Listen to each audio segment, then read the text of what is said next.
Hello नमस्कार दोस्तों, कैसे हो आप सब लोग। एक्सपेक्ट करता हूँ कि आप सभी लोग हेल्दी होंगे। दोस्तों आज हम लोग बात करेंगे आइरिटिस के बारे में। आइरिटिस मतलब कि परितारिका शोथ, या इसे कुछ लोग इसे आँख के उपतारा की शोथ भी कहते हैं, तारामंडल शोथ भी कहा जाता है। अलग अलग एरिया के हिसाब से अलग अलग नाम से जाना जाता है। तो दोस्तों इस जो आइरिटिस होती है, ये सबसे पहले तो ये जान लीजिए कि एक आंखों की बीमारी होती है। और इसके बारे में जानने से पहले सबसे पहले मैं आपको बताऊंगा आंखों के जो बाहर से आपको दिखते हैं उसके 3 पार्ट होते हैं। सबसे पहला होता है एक सफ़ेद कलर का पार्ट जो हमें जनरली दिखाई देता है। उसके बाद होता है एक अंदर सफ़ेद कलर के पार्ट के अंदर होता है एक डार्कर पार्ट जिसे आइरिस कहा जाता है। और जो डार्क पार्ट होता है उसके अंदर होता है एक और डार्क पार्ट, उसे प्यूपिल कहा जाता है। तो दोस्तों जो आइरिस के ऊपर अगर किसी तरीके का इन्फ्लेमेशन हो जाता है उसे आइरिटिस कहते हैं। मतलब उसके ऊपर एक सफ़ेद सफ़ेद सा धुंधलापन आ जाता है, वो जो बीमारी होती है वो आइरिटिस होती है। इसके बहुत सारे कारण होते हैं और उसके बहुत सारे लक्षण होते हैं। तो हम बात करते हैं इसके सबसे पहले कारण के बारे में। कौन कौन से ऐसे कारण हैं जिसकी वजह से किसी भी बंदे को आइरिटिस हो सकता है या परितारिका शोथ हो सकता है। सबसे पहला इसका कारण ये होता है कि आंखों में अगर चोट लग जाए और ठीक तरीके से ट्रीटमेंट ना हो तो ये हो सकता है, या फिर बहुत ज़्यादा गहरी चोट लग जाए तो भी हो सकता है। अब आप अगर अपने आँखों से बहुत ज़्यादा काम लेते हैं या बहुत ज़्यादा बारीक काम करते हैं तो भी हो सकता है। इसके दूसरे जो फैक्टर्स होते हैं, जैसे मसूड़ों में पीप भर जाता है तो भी आपको आइरिटिस हो सकता है। पायरिया होने की वजह से भी आपको आइरिटिस हो सकता है। अगर आपके दांतों में कीड़े लग गए हैं तो भी हो सकता है। या फिर कोई से ऐसा बैक्टीरियल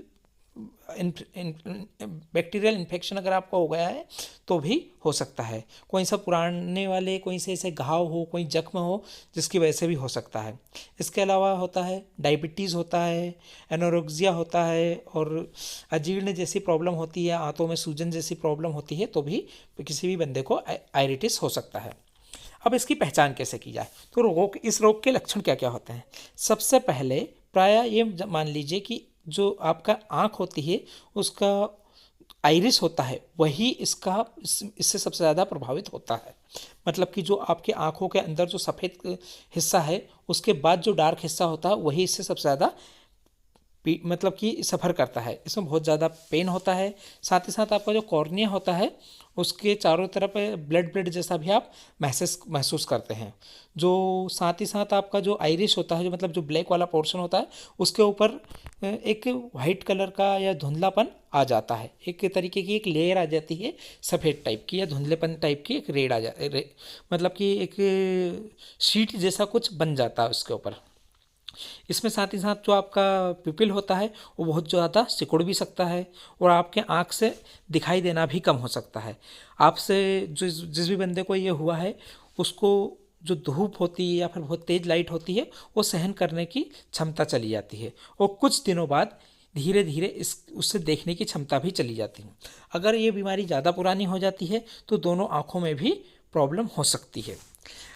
अगर कोई बंदा आइरिटिस से स्टार्टिंग में सफ़र करता है और अगर उसकी का सही तरीके से ट्रीटमेंट ना हो, है ना, तो उसमें उसके मोतियाबिंद जैसे आकार भी हो सकता है। मोतिया बिंदु उतर जाता है और उस जो पेशेंट होता है उसको सबसे बड़ी प्रॉब्लम ये हो सकती है कि वो अंधा भी हो सकता है। तो दोस्तों आज हमने बात करी आइरिटिस के बारे में। अगर आपको मेरी दी हुई जानकारी पसंद आई है तो प्लीज़ लाइक करें, शेयर करें एंड सब्सक्राइब करें।